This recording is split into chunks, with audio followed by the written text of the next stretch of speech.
ॐ सूर्याय नमः। ॐ सूर्याय नमः। ॐ सूर्याय नमः।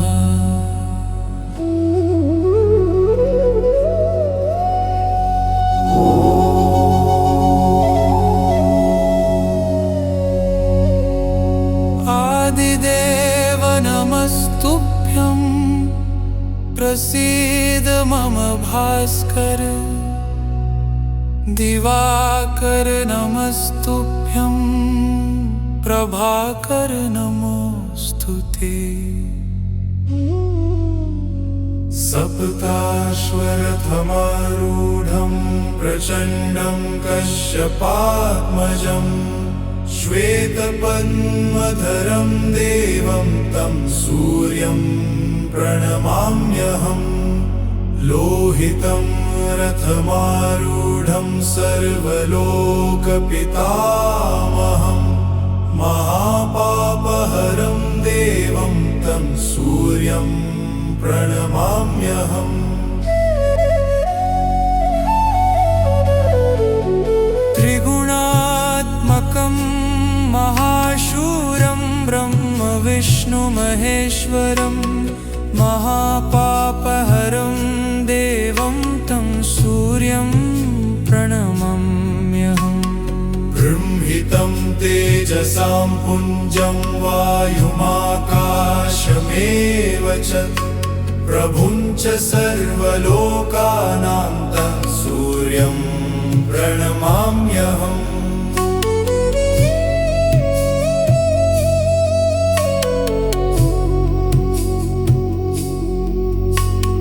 बन्धूकपुष्पसङ्काशं हारकुण्डलभूषितम् एकचक्रधरं देवं तं सूर्यं प्रणमाम्यहम्। तं सूर्यं जगत्कर्तारं महातेजप्रदीपनं महापापहरं देवं तं सूर्यं प्रणमाम्यहम्।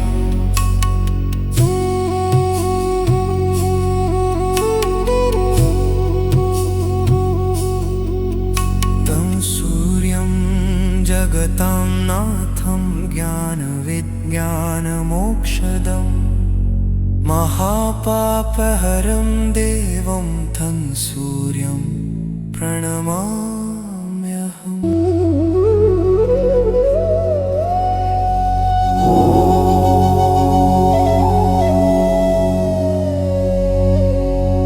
आदिदेव नमस्तुभ्यं प्रसीद मम भास्कर।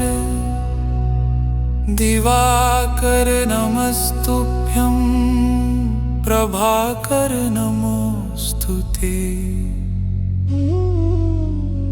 सप्ताश्वरथमारूढं प्रचण्डं कश्यपात्मजम् श्वेतपद्मधरं देवं तं सूर्यं प्रणमाम्यहम्।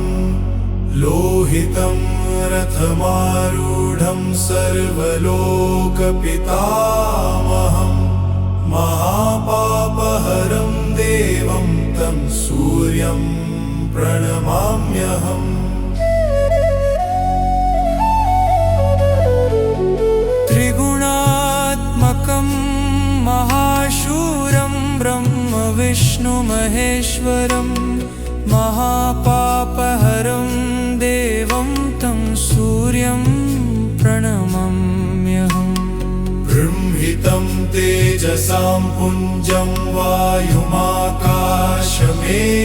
च प्रभुं च सर्वलोकानां तं सूर्यं प्रणमाम्यहम्।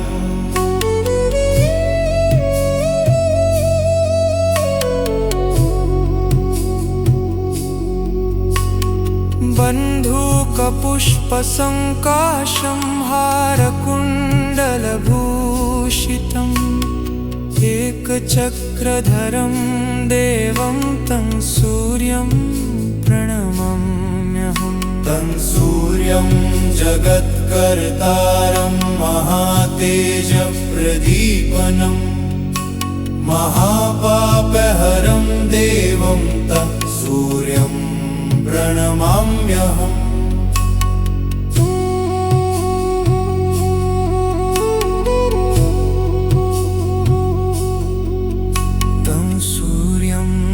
जगतां नाथं ज्ञानविज्ञानमोक्षदं महापापहरं देवं तं सूर्यं प्रणमाम्यहम्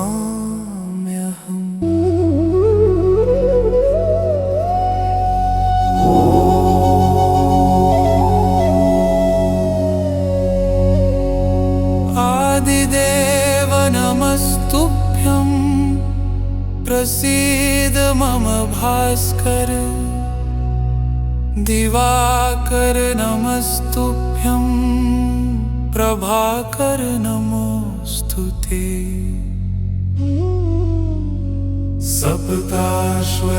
सप्ताश्वरथमारूढं प्रचण्डं कश्यपात्मजं श्वेतपद्मधरं देवं तं सूर्यं प्रणमाम्यहम् लोहितं रथमारूढं सर्वलोकपितामहं महापापहरं देवं तं सूर्यं प्रणमाम्यहम्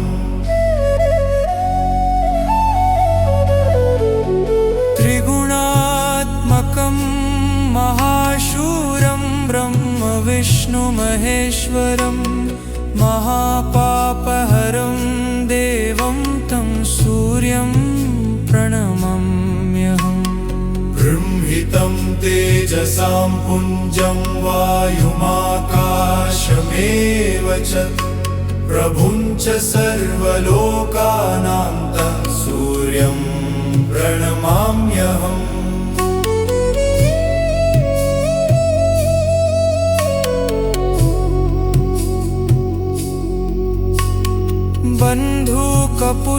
बन्धूकपुष्पसङ्काशं हारकुण्डलभूषितम् एकचक्रधरं देवं तं सूर्यं प्रणमाम्यहम् तं सूर्यं जगत्कर्तारं महातेजप्रदीपनम् महापापहरं देवं तं सूर्यं प्रणमाम्यहम्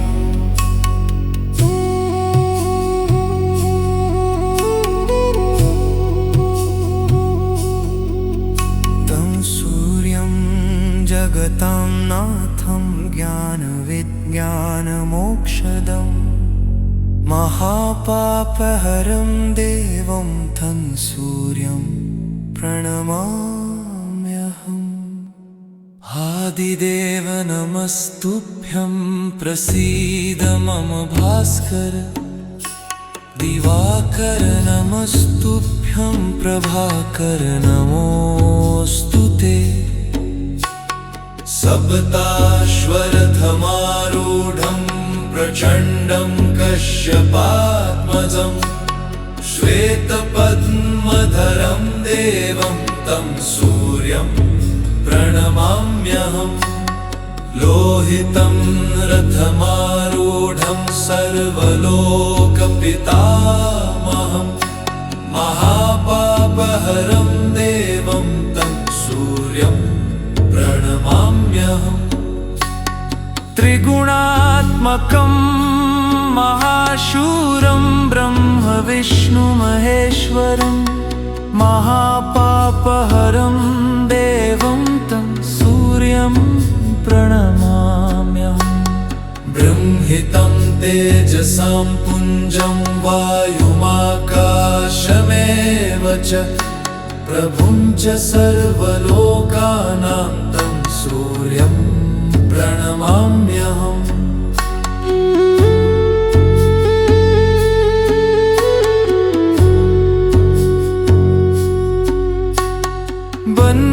बन्धूकपुष्पसं पुष्पसङ्काशं हारकुण्डलभूषितम् एकचक्रधरं देवं तं सूर्यं प्रणमाम्यहम्। तं सूर्यं जगत्कर्तारं महातेजः प्रदीपनं महापापहरं देवं तं सूर्यं प्रणमाम्यहम्।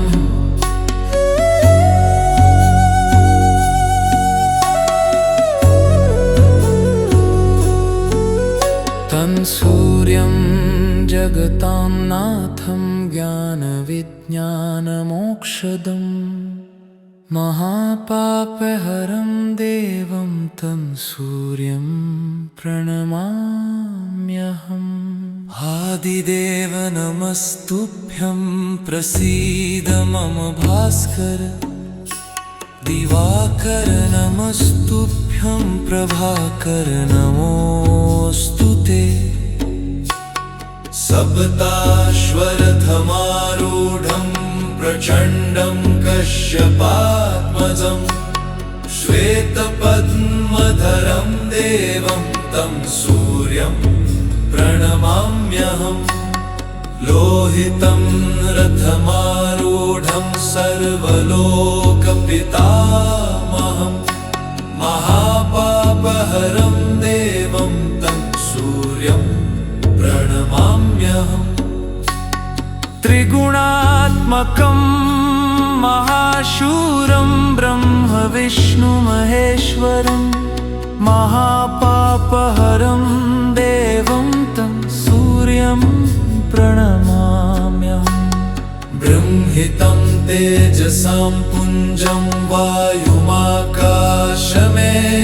च प्रभुं च सर्वलोकानां तं सूर्यं प्रणमाम्यहम्।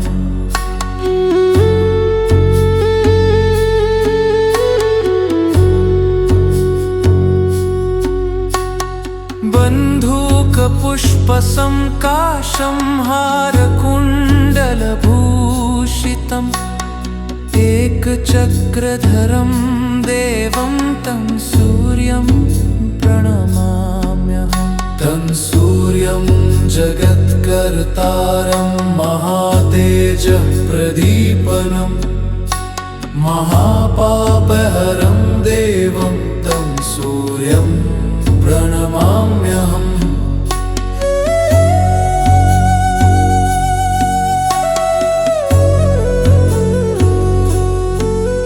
तं सूर्यं जगतां नाथं ज्ञानविज्ञानमोक्षदं महापापहरं देवं तं सूर्यं प्रणमाम्यहम्। आदिदेव नमस्तुभ्यं प्रसीद मम भास्कर दिवाकर नमस्तुभ्यं प्रभाकर नमोऽस्तु ते। सप्ताश्वरथमारूढं प्रचण्डं कश्यपात्मजं श्वेतपद्मधरं देवं तं सूर्यं प्रणमाम्यहम्। लोहितं रथमारूढं सर्वलोकपितामहं महापापहरं देवं तं सूर्यं प्रणमाम्यहम्। त्रिगुणात्मकं महाशूरं ब्रह्म विष्णु महेश्वरं महापापहरं देवं तं सूर्यं प्रणमाम्यहम्। बृंहितं तेजसां पुञ्जं वायुमाकाशमेव च प्रभुं च सर्वलोकानां तं सूर्यं प्रणमाम्यहम्।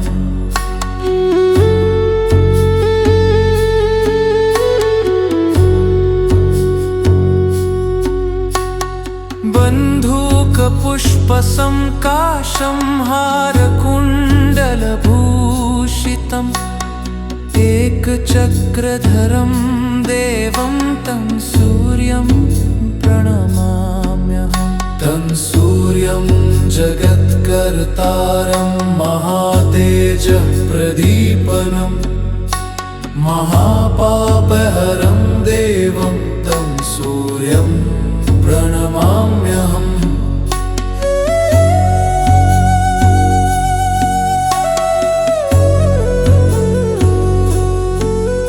तं सूर्यं जगतां नाथं ज्ञानविज्ञानमोक्षदं महापापहरं देवं तं सूर्यं प्रणमाम्यहम्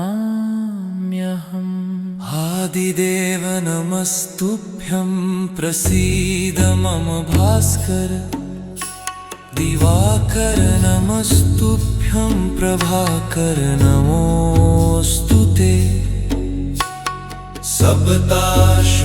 सप्ताश्वरथमारूढं प्रचण्डं कश्यपात्मजं श्वेतपद्मधरं देवं तं सूर्यं प्रणमाम्यहम् लोहितं रथमारूढं सर्वलोकपितामहं महापापहरं देवं तं सूर्यं प्रणमाम्यहम् त्रिगुणात्मकं महाशूरं ब्रह्म विष्णु महेश्वरं महापापहरं देवं तं सूर्यं प्रणमाम्यहम् बृंहितं तेजसां पुञ्जं वायुमाकाशमेव च प्रभुं च सर्वलोकानां तं सूर्यं प्रणमाम्यहम्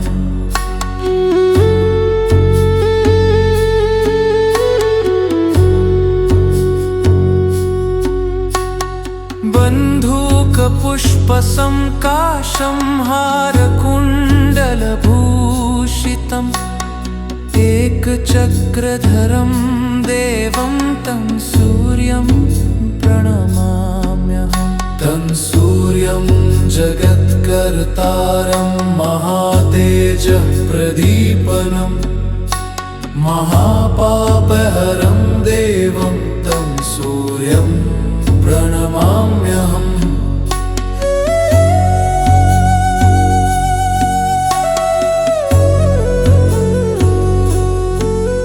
तं सूर्यं जगतां नाथं ज्ञानविज्ञानमोक्षदं महापापहरं देवं तं सूर्यं प्रणमाम्यहम् आदिदेव नमस्तुभ्यं प्रसीद मम भास्कर दिवाकर नमस्तुभ्यं प्रभाकर नमोऽस्तु ते सप्ताश्वरथमारूढं प्रचण्डं कश्यपात्मजं श्वेतपद्मधरं देवं तं सूर्यं प्रणमाम्यहम् लोहितं रथमारूढं सर्वलोकपितामहं महापापहरं देवं तं सूर्यं प्रणमाम्यहम् त्रिगुणात्मकं महाशूरं ब्रह्म विष्णु महेश्वरं महापापहरं देवं तं सूर्यं प्रणमाम्यहम् बृंहितं तेजसां पुञ्जं वायुमाकाशमेव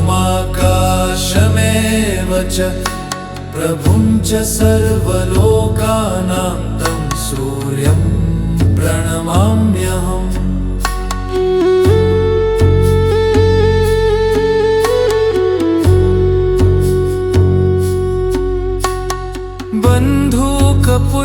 बन्धूकपुष्पसंकाशं हारकुण्डलभूषितम् एकचक्रधरं देवं तं सूर्यं प्रणमाम्यहम् तं सूर्यं जगत्कर्तारं महातेजः प्रदीपनं महापापहरं देवं तं सूर्यं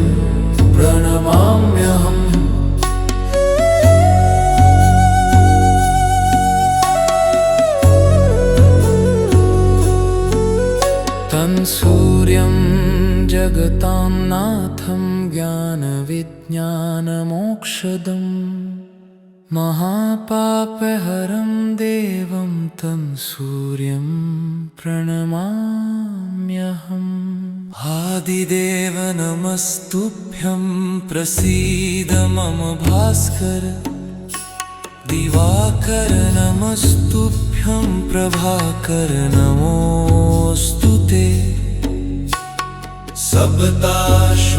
सप्ताश्वरथमारूढं प्रचण्डं कश्यपात्मजं श्वेतपद्मधरं देवं तं सूर्यं प्रणमाम्यहम् लोहितं रथमारूढं सर्वलोकपितामहं महापापहरं देवं तं सूर्यं प्रणमाम्यहम् त्रिगुणात्मकं महाशूरं ब्रह्म विष्णु महेश्वरं महापापहरं देवं तं सूर्यं प्रणमाम्यहम् बृंहितं तेजसां पुञ्जं वायुमाकाशमेव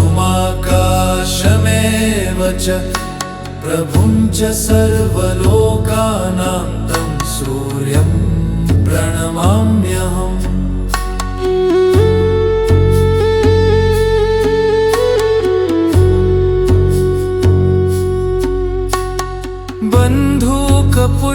बन्धूकपुष्पसंकाशं हारकुण्डलभूषितम् एकचक्रधरं देवं तं सूर्यं प्रणमाम्यहम् तं सूर्यं जगत्कर्तारं महातेजः प्रदीपनं महापापहरं देवं तं सूर्यं प्रणमाम्यहम्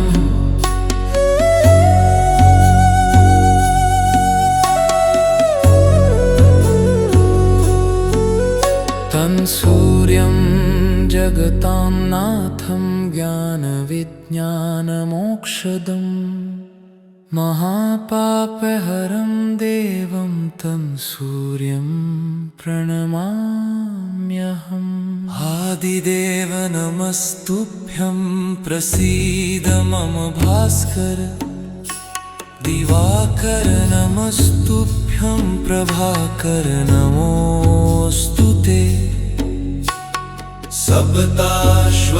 सप्ताश्वरथमारूढं प्रचण्डं कश्यपात्मजं श्वेतपद्मधरं देवं तं सूर्यं प्रणमाम्यहम् लोहितं रथमारूढं सर्वलोकपितामहं महापापहरं देवं तं सूर्यं प्रणमाम्यहम् त्रिगुणात्मकं महाशूरं ब्रह्म विष्णु महेश्वरं महापापहरं देवं तं सूर्यं प्रणमाम्यहम् बृंहितं तेजसां पुञ्जं वायुमाकाशमेव च प्रभुं च सर्वलोकानां तं सूर्यं प्रणमाम्यहम्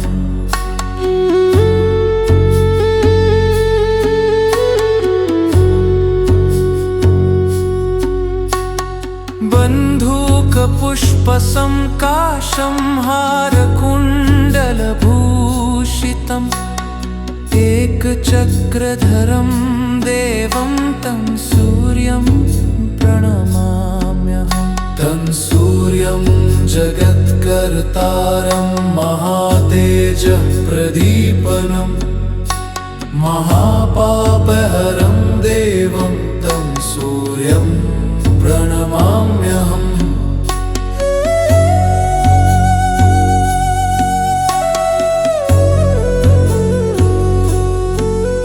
तं सूर्यं जगतां नाथं ज्ञानविज्ञानमोक्षदम् महापापहरं देवं तं सूर्यं प्रणमाम्यहम् आदिदेव नमस्तुभ्यं प्रसीद मम भास्कर दिवाकर नमस्तुभ्यं प्रभाकर नमोऽस्तु ते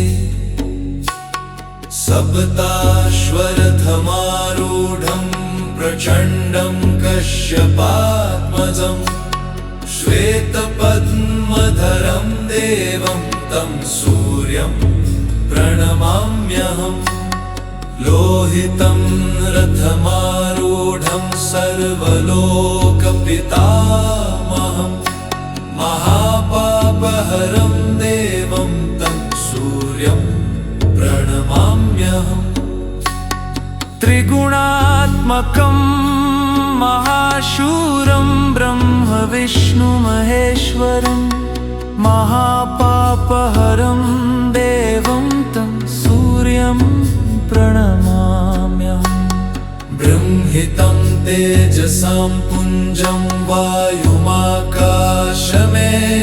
च प्रभुं च सर्वलोकानां तं सूर्यं प्रणमाम्यहम्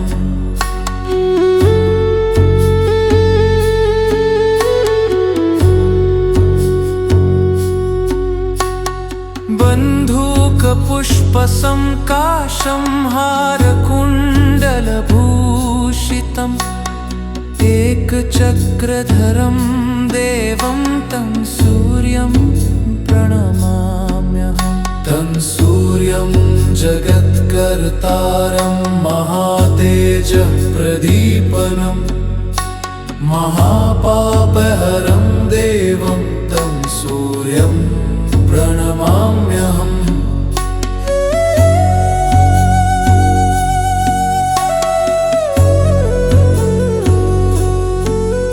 तं सूर्यं जगतां नाथं ज्ञानविज्ञानमोक्षदं महापापहरं देवं तं सूर्यं प्रणमाम्यहम् आदिदेव नमस्तुभ्यं प्रसीद मम भास्कर दिवाकर नमस्तुभ्यं प्रभाकर नमोऽस्तु ते सप्ताश्वरथमारूढं प्रचण्डं कश्यपात्मजं श्वेतपद्मधरं देवं तं सूर्यं प्रणमाम्यहम् लोहितं रथमारूढं सर्वलोकपितामहं महापापहरं देवं तं सूर्यं प्रणमाम्यहम् त्रिगुणात्मकं महाशूरं ब्रह्म विष्णु महेश्वरं महापापहरं देवं तं सूर्यं प्रणमाम्यहम् बृंहितं तेजसां पुञ्जं वायुमाकाशमेव च प्रभुं च सर्वलोकानां तं सूर्यं प्रणमाम्यहम्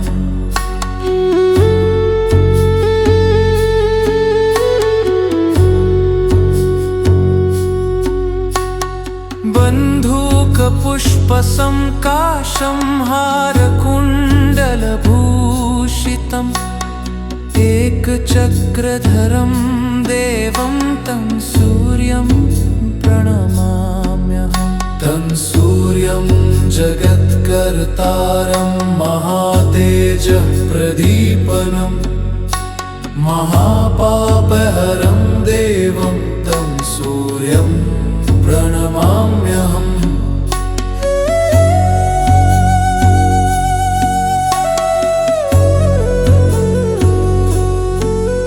तं सूर्यं जगतां नाथं ज्ञानविज्ञानमोक्षदं महापापहरं देवं तं सूर्यं प्रणमाम्यहम्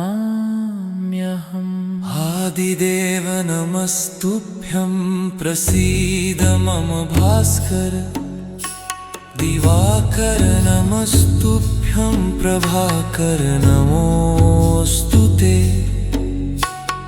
सप्ताश्वरथमारूढं प्रचण्डं कश्यपात्मजं श्वेतपद्मधरं देवं तं सूर्यं प्रणमाम्यहम् लोहितं रथमारूढं सर्वलोकपितामहं महापापहरं देवं तं सूर्यं प्रणमाम्यहम् त्रिगुणात्मकं महाशूरं ब्रह्म विष्णु महेश्वरं महापापहरं देवं तं सूर्यं प्रणमाम्यहम् बृंहितं तेजसां पुञ्जं वायुमाकाशमेव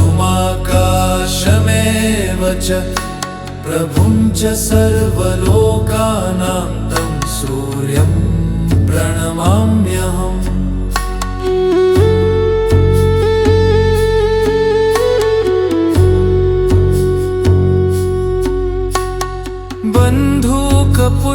बन्धूकपुष्पसंकाशं हारकुण्डलभूषितम् एकचक्रधरं देवं तं सूर्यं प्रणमाम्यहम् तं सूर्यं जगत्कर्तारं महातेजः प्रदीपनं महापापहरं देवं तं सूर्यं प्रणमाम्यहम्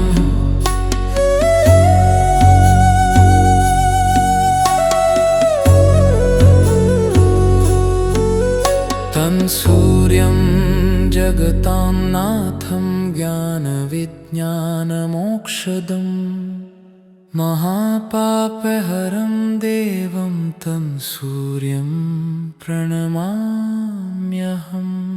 आदिदेव नमस्तुभ्यं प्रसीद मम भास्कर दिवाकर नमस्तुभ्यं प्रभाकर नमोऽस्तु ते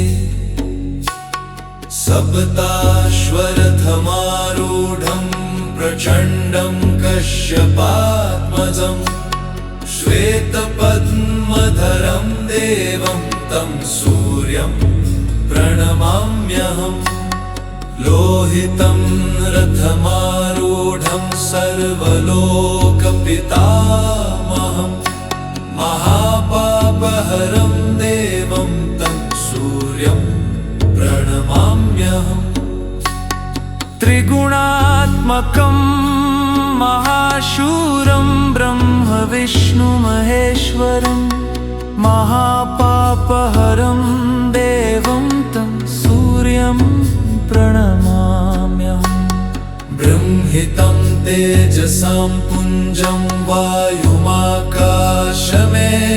च प्रभुं च सर्वलोकानां तं सूर्यं प्रणमाम्यहम्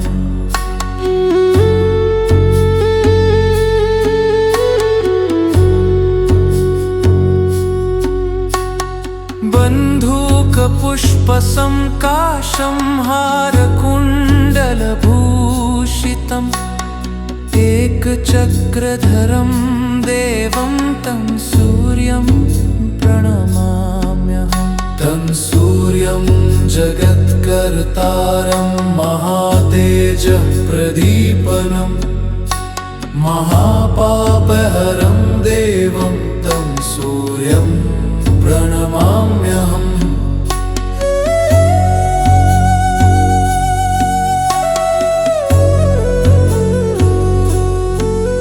तं सूर्यं जगतां नाथं ज्ञानविज्ञानमोक्षदं महापापहरं देवं तं सूर्यं प्रणमाम्यहम् आदिदेव नमस्तुभ्यं प्रसीद मम भास्कर दिवाकर नमस्तुभ्यं प्रभाकर नमोऽस्तु ते सप्ताश्वरथमारूढं प्रचण्डं कश्यपात्मजम् श्वेतपद्मधरं देवं तं सूर्यं प्रणमाम्यहम् लोहितं रथमारूढं सर्वलोकपितामहम् महापापहरं देवं तं सूर्यं प्रणमाम्यहम् त्रिगुणात्मकं महाशूरं ब्रह्म विष्णु महेश्वरं महापापहरं देवं तं सूर्यं प्रणमाम्यहम् बृंहितं तेजसां पुञ्जं वायुमाकाशमेव च प्रभुं च सर्वलोकानां तं सूर्यं प्रणमाम्यहम्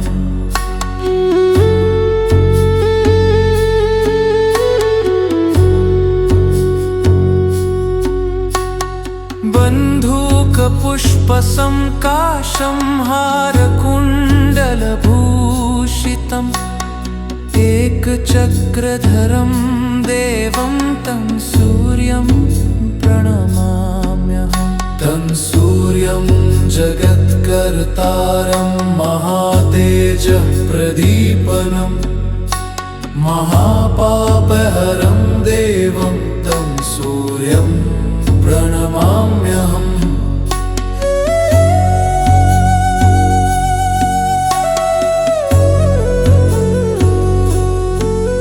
तं सूर्यं जगतां नाथं ज्ञानविज्ञानमोक्षदम् महापापहरं देवं तं सूर्यं प्रणमाम्यहम्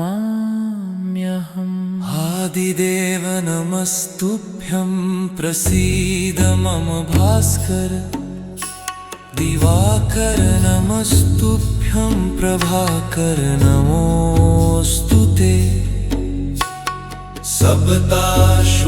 सप्ताश्वरथमारूढं प्रचण्डं कश्यपात्मजम् श्वेतपद्मधरं देवं तं सूर्यं प्रणमाम्यहम् लोहितं रथमारूढं सर्वलोकपितामहम् महापापहरं देवं तं सूर्यं प्रणमाम्यहम् त्रिगुणात्मकं महाशूरं ब्रह्म विष्णु महेश्वरं महापापहरं देवं तं सूर्यं प्रणमाम्यहम् बृंहितं तेजसां पुञ्जं वायुमाकाशमेव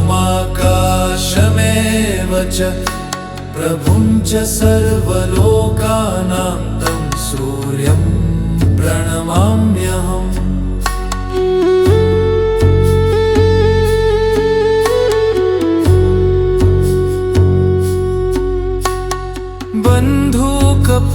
बन्धूकपुष्पसङ्काशं हारकुण्डलभूषितम् एकचक्रधरं देवं तं सूर्यं प्रणमाम्यहम् तं सूर्यं जगत्कर्तारं महातेजः प्रदीपनं महापापहरं देवं तं सूर्यं प्रणमाम्यहम्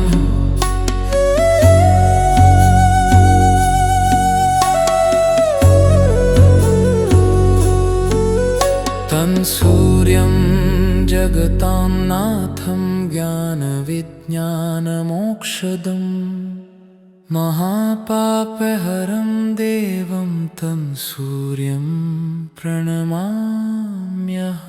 आदिदेव नमस्तुभ्यं प्रसीद मम भास्कर दिवाकर नमस्तुभ्यं प्रभाकर नमोऽस्तु ते सप्ताश्वरथमारूढं प्रचण्डं कश्यपात्मजम् श्वेतपद्मधरं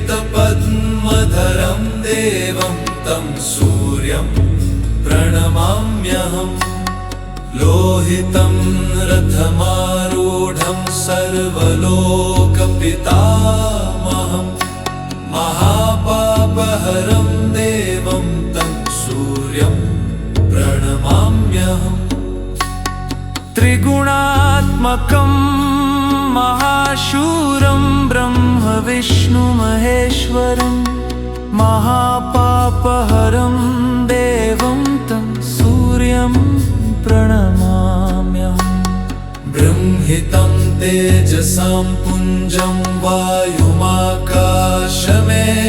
च प्रभुं च सर्वलोकानां तं सूर्यं प्रणमाम्यहम्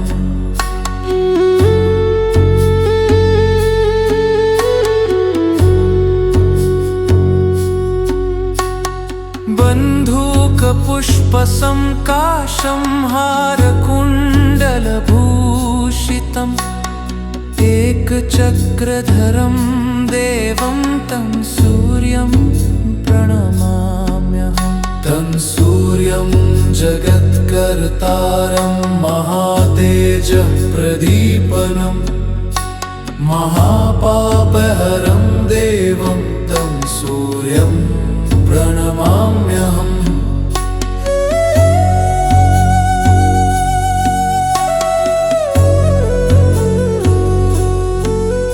तं सूर्यं जगतां नाथं ज्ञानविज्ञानमोक्षदं महापापहरं देवं तं सूर्यं प्रणमाम्यहम् आदिदेव नमस्तुभ्यं प्रसीद मम भास्कर दिवाकर नमस्तुभ्यं प्रभाकर नमोऽस्तु ते सप्ताश्वरथमारूढं प्रचण्डं कश्यपात्मजं श्वेतपद्मधरं देवं तं सूर्यं प्रणमाम्यहम् लोहितं रथमारूढं सर्वलोकपितामहम् महापापहरं देवं तं सूर्यं प्रणमाम्यहम् त्रिगुणात्मकं महाशूरं ब्रह्म विष्णु महेश्वरं महापापहरं देवं तं सूर्यं प्रणमाम्यहम् बृंहितं तेजसां पुञ्जं वायुमाकाशमेव च प्रभुं च सर्वलोकानां तं सूर्यं प्रणमाम्यहम्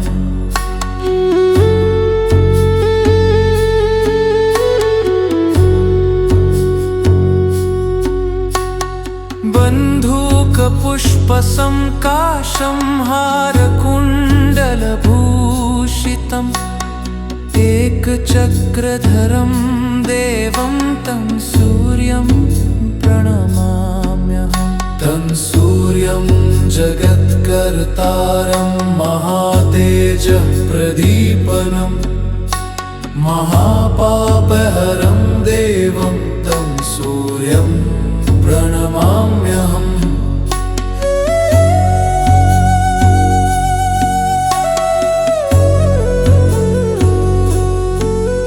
तं सूर्यं जगतां नाथं ज्ञानविज्ञानमोक्षदं महापापहरं देवं तं सूर्यं प्रणमाम्यहम् आदिदेव नमस्तुभ्यं प्रसीद मम भास्कर दिवाकर नमस्तुभ्यं प्रभाकर नमोऽस्तु ते सप्ताश्वरथमारूढं प्रचण्डं कश्यपात्मजं श्वेतपद्मधरं देवं तं सूर्यं प्रणमाम्यहम् लोहितं रथमारूढं सर्वलोकपितामहम् महापापहरं देवं तं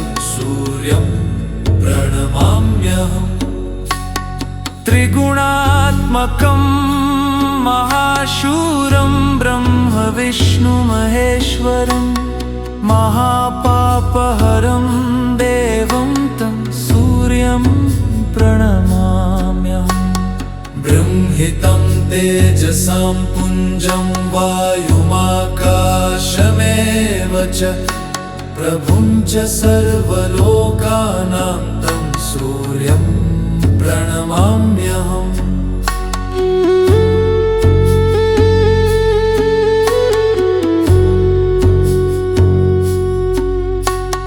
बन्धूकपुष्पसंकाशं हारकुण्डलभूषितम् एकचक्रधरं देवं तं सूर्यं प्रणमाम्यहम्। तं सूर्यं जगत्कर्तारं महातेजः प्रदीपनं महापापहरं देवं तं सूर्यं प्रणमाम्यहम्।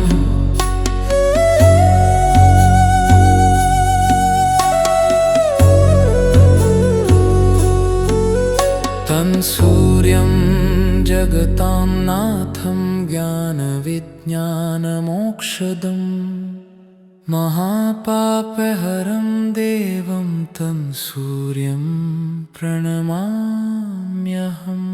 आदिदेव नमस्तुभ्यं प्रसीद मम भास्कर दिवाकर नमस्तुभ्यं प्रभाकर नमोऽस्तु ते।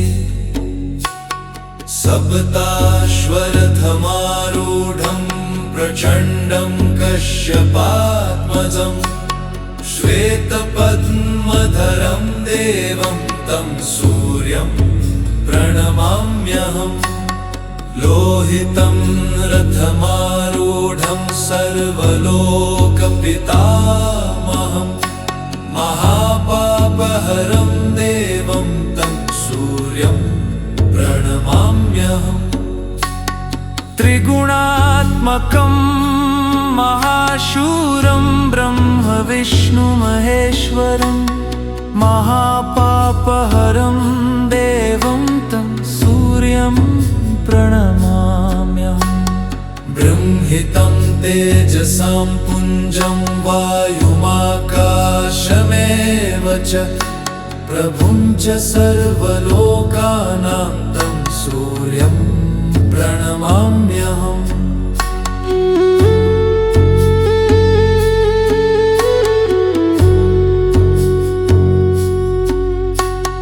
बन्धूकपुष्पसंकाशं हारकुण्डलभूषितम् एकचक्रधरं देवं तं सूर्यं प्रणमाम्यहम्। तं सूर्यं जगत्कर्तारं महातेजः प्रदीपनं महापापहरं देवं तं सूर्यं प्रणमाम्यहम्।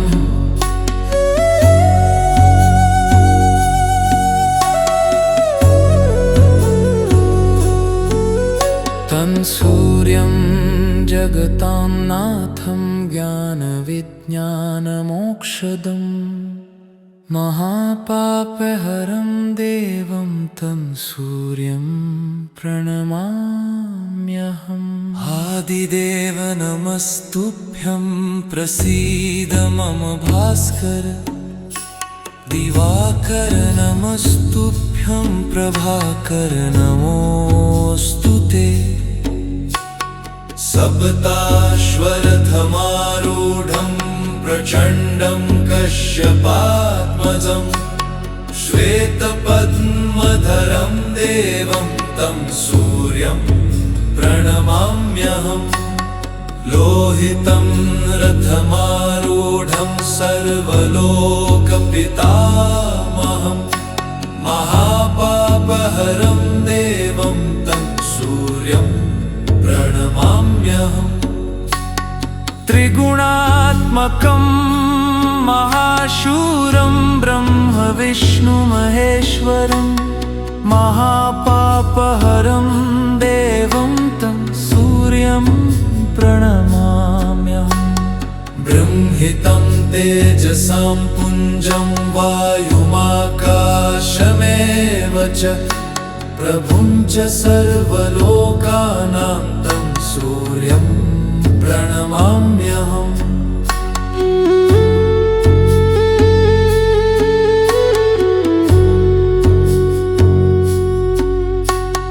बन्धूकपुष्पसंकाशं हारकुण्डलभूषितम् एकचक्रधरं देवं तं सूर्यं प्रणमाम्यहम्। तं सूर्यं जगत्कर्तारं महातेजः प्रदीपनं महापापहरं देवं तं सूर्यं प्रणमाम्यहम्।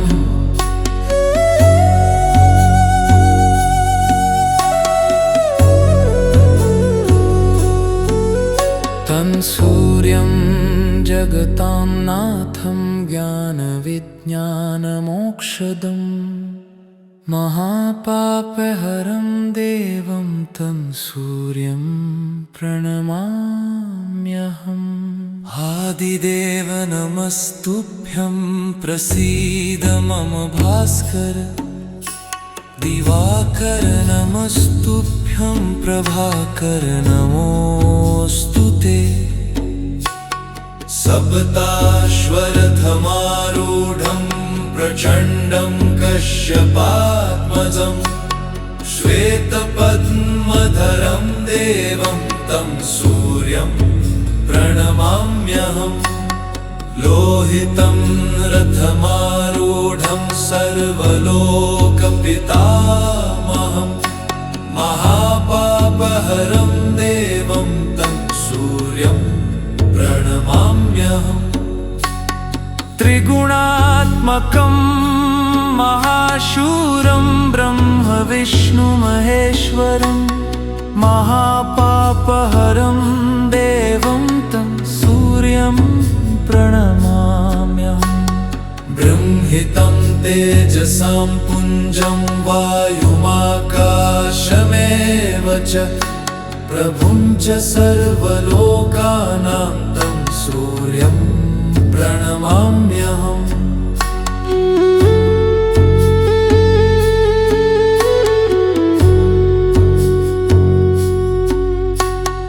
बन्धूकपुष्पसंकाशं हारकुण्डलभूषितम् एकचक्रधरं देवं तं सूर्यं प्रणमाम्यहम्। तं सूर्यं जगत्कर्तारं महातेजः प्रदीपनं महापापहरं देवं तं सूर्यं प्रणमाम्यहम्।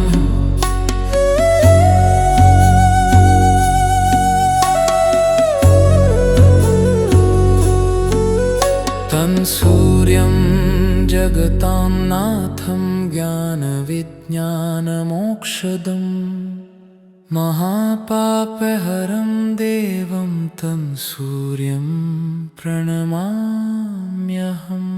आदिदेव नमस्तुभ्यं प्रसीद मम भास्कर दिवाकर नमस्तुभ्यं प्रभाकर नमोऽस्तु ते। सप्ताश्वरथमारूढं प्रचण्डं कश्यपात्मजं श्वेतपद्मधरं देवं तं सूर्यं प्रणमाम्यहम्। लोहितं रथमारूढं सर्वलोकपितामहं महापापहरं देवं तं सूर्यं प्रणमाम्यहम्। त्रिगुणात्मकं महाशूरं ब्रह्म विष्णु महेश्वरं महापापहरं देवं तं सूर्यं प्रणमाम्यहम्। बृंहितं तेजसां पुञ्जं वायुमाकाशमेव च प्रभुं च सर्वलोकानां तं सूर्यं प्रणमाम्यहम्।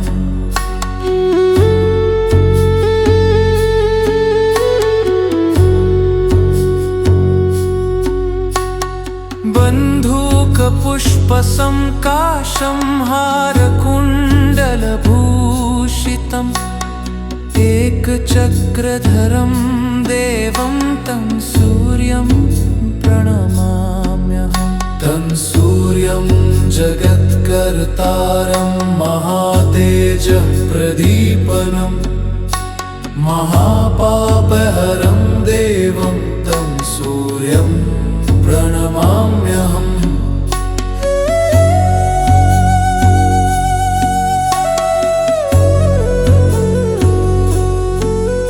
तं सूर्यं जगतां नाथं ज्ञानविज्ञानमोक्षदं महापापहरं देवं तं सूर्यं प्रणमाम्यहम्। आदिदेव नमस्तुभ्यं प्रसीद मम भास्कर दिवाकर नमस्तुभ्यं प्रभाकर नमोऽस्तु ते। सप्ताश्वरथमारूढं प्रचण्डं कश्यपात्मजं श्वेतपद्मधरं देवं तं सूर्यं प्रणमाम्यहम्। लोहितं रथमारूढं सर्वलोकपितामहं महापापहरं देवं तं सूर्यं प्रणमाम्यहम्। त्रिगुणात्मकं महाशूरं ब्रह्म विष्णु महेश्वरं महापापहरं देवं तं सूर्यं प्रणमाम्यहम्। बृंहितं तेजसां पुञ्जं वायुमाकाशमेव च प्रभुं च सर्वलोकानां तं सूर्यं प्रणमाम्यहम्।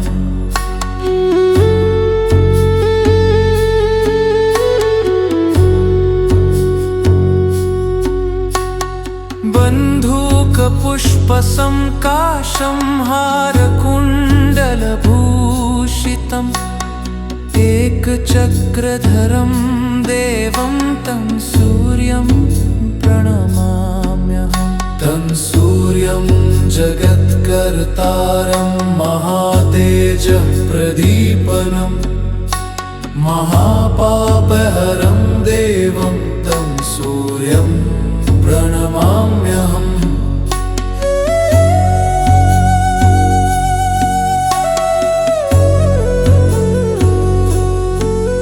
तं सूर्यं जगतां नाथं ज्ञानविज्ञानमोक्षदं महापापहरं देवं तं सूर्यं प्रणमाम्यहम्। आदिदेव नमस्तुभ्यं प्रसीद मम भास्कर दिवाकर नमस्तुभ्यं प्रभाकर नमोऽस्तु ते। सप्ताश्वरथमारूढं प्रचण्डं कश्यपात्मजं श्वेतपद्मधरं देवं तं सूर्यं प्रणमाम्यहम्। लोहितं रथमारूढं सर्वलोकपितामहं महापापहरं देवं तं सूर्यं प्रणमाम्यहम्। त्रिगुणात्मकं महाशूरं ब्रह्म विष्णु महेश्वरं महापापहरं देवं तं सूर्यं प्रणमाम्यहम्। बृंहितं तेजसां पुञ्जं वायुमाकाशमेव च प्रभुं च सर्वलोकानां तं सूर्यं प्रणमाम्यहम्।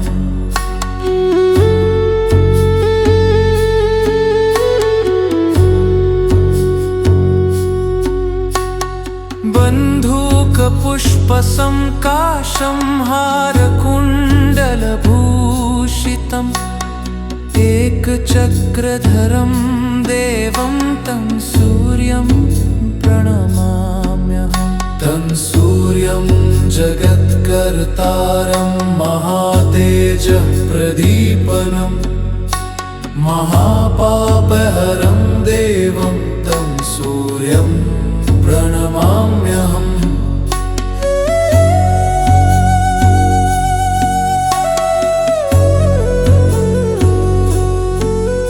तं सूर्यं जगतां नाथं ज्ञानविज्ञानमोक्षदं महापापहरं देवं तं सूर्यं प्रणमाम्यहम्